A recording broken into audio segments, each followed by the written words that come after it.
बिजली बिल नहीं दी गई इसलिए आपने लाइट काटा है, लेकिन बच्चों का पेपर तो हो जाने दीजिए। बच्चों का पेपर हो जाता, आप लाइट काट देते, हमें कोई आपत्ति नहीं थी आपसे।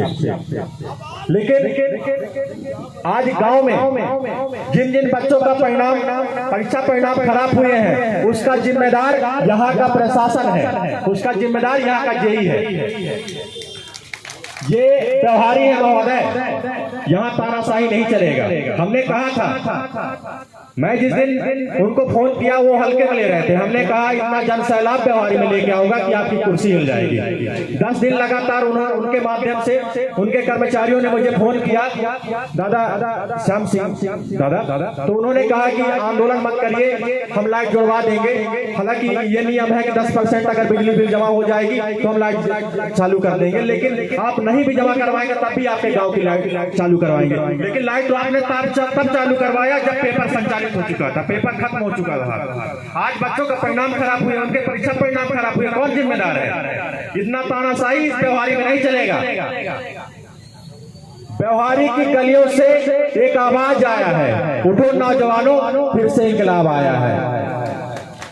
हम इस लड़ाई को पुनः लड़ेंगे और एक साथ मिलकर लड़ेंगे। और अब हमारे आदिवासी समाज में जितने भी हमारे समाज के लोग हैं, सबको एक दूसरे से हाथ मिला के लड़ते हैं, एक दूसरे से हाथ मिला के काम करते हैं और इस व्यवहारी की तानाशाही को हम खत्म करेंगे। और देखेंगे यहाँ की प्रशासन कैसे आपकी बात नहीं मानता है। आज तक आप अकेले जाते हैं दफ्तरों में, कोई नहीं सुनता है।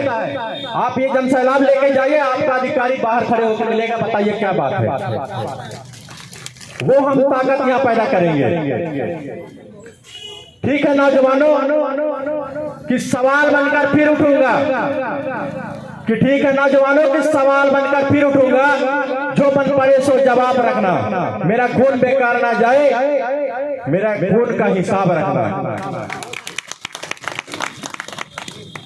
दादा श्याम सिंह मरकाम जी, दादा अजय प्रताप सिंह जी, दादा तेज प्रताप दादा से मैं वचन दे के कहता हूं, जो विश्वास आप लोगों ने मुझ पे जताया है, मेरे आदरणीय दादा मान सिंह के ऊपर आप लोगों ने जो विश्वास जताया है, मैं इस विश्वास में खड़े उतरूंगा, कभी आपको शिकायत का मौका नहीं दूंगा। और इस व्यवहारी की पावन धरती में वो इंकलाब लेके आऊंगा। दादा अगली बार आप आएंगे, अगली बार आप आएंगे, ये व्यवहारी पीला दिखेगा, आपसे वादा है। मोनू भैया, जो लाइन आप बोल रहे हैं और सम्मानी मान सिंह दादा के लिए, मैं उनके लिए 2 लाइन बोलूंगा। कामयाबी हाथों के लकीरों से नहीं, माथे का पसीने से होता है। जिनके इरादे पक्के होते हैं, उनके पास बहाना नहीं होता है, बहाना नहीं होता है। मोनू भैया धन्यवाद।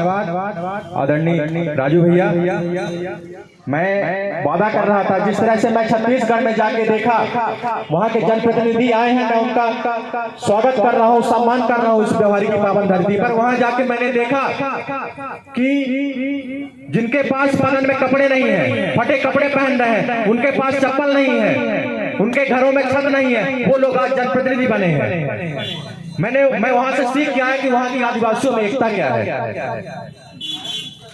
लेकिन मैं आपसे वादा करता हूं, दादा श्याम सिंह मरकाम जी, अगली बार आप आएंगे, 2027 में त्रिस्तरीय पंचायत चुनाव है, यहाँ आपको मैं इतने जनप्रतिनिधि खड़े करके दिखाऊंगा, और वो लोग जनप्रतिनिधि बनेंगे जिनके पास पहनने के लिए चप्पल नहीं होगा, बदन में कपड़े नहीं होंगे, उनके घर में छत नहीं होगा। ऐसे लोग जनप्रतिनिधि बनेंगे, मैं आपको विश्वास दिलाता हूँ दादा।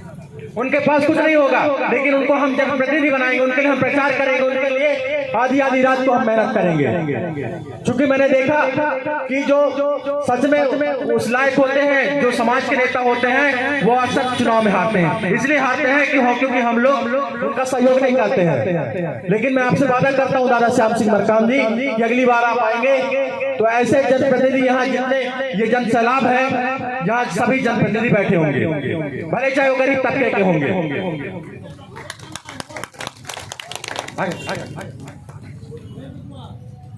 तो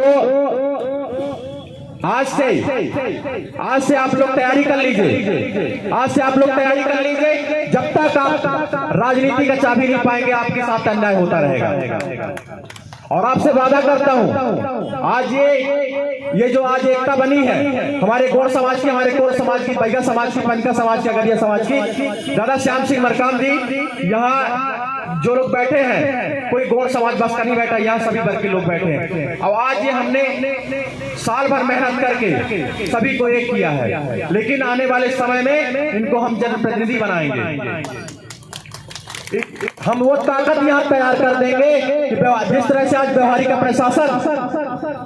का प्रशासन हमारे बुजुर्गों को कागज लेकर नहीं आता है, जिस तरह से अभी सरवाही के बाबा जी आए थे, बेचारे कितने वर्ष के आप समझ सकते हैं।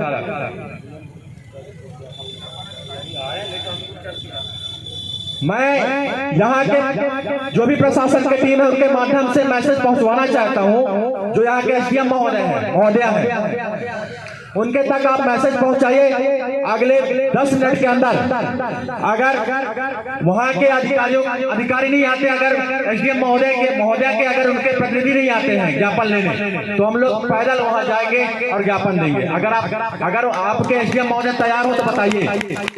हम किसान के वंशज हैं, दिन भर हर जोत लेते हैं, तो ये तो व्यवहारिक सड़क रेंग लेंगे।